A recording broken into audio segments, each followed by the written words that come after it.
اقبال کہندا در غلامی عشق جز گفتار نیست کار مارا گفتار مارا یار نیست۔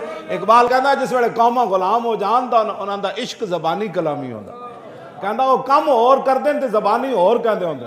اے سارے عاشق رسول نہیں 22 کروڑ، حضور دی ختم نبوت تے حملہ ہویا، سانو تے لاہوروں بھی نہیں سی نکلنا چاہیدا۔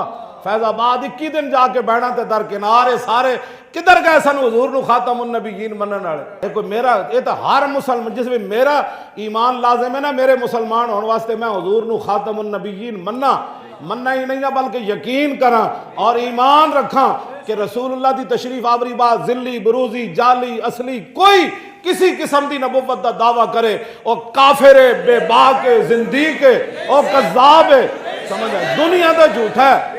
سمجھ اے میں ایمان نہ رکھاں دا میرا مولی خادم دا ایمان کوئی نہیں۔ اے جس طرح میرے واسطے عقیدہ لازم ہے نا، ہر ادنا تو ادنا مسلمان واسطے بھی لازم ہے۔ جدو 22 کروڑ دا اے عقیدہ سی تو پھر اسی ہوتے کلے کیوں جا بیٹھے؟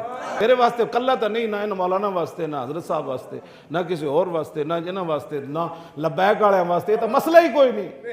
جدو لا الہ الا اللہ محمد الرسول اللہ پڑھیا تو پھر یہ معنی ہے کہ ہر مسلمان جویں مولی خادم دا ایمان ہے، جویں علامہ دا ایمان ہے، جویں حضرت صاحب دا، جویں انہاں دا، جویں انہاں دا، جویں لبیک والے دا، جویں صدیق اکبر دا، واشی بن حرب دا، کیوں جی صدیق اکبر افضل الخلق بعد الرسول، تے فوج انہاں بھیجی، فرمایا ختم نبوت کے لیے خود بھی چل پڑے، مولا علی بھی چل پڑے، حضرت فاروق اعظم بھی چل پڑے، عثمان غنی بھی چل پڑے، سارے صحابہ چلے گئے جنگ یمامہ۔ افضل الخلق بعد الرسول بھیج رہے سن نا، تے او صحابی جنہاں صرف ایک باری حضور دا دیدار کیتا، واشی بن حرب، وہ بھی تلوار پکڑ کے حضور دی ختم نبوت دی حفاظت واسطے جا رہے سن۔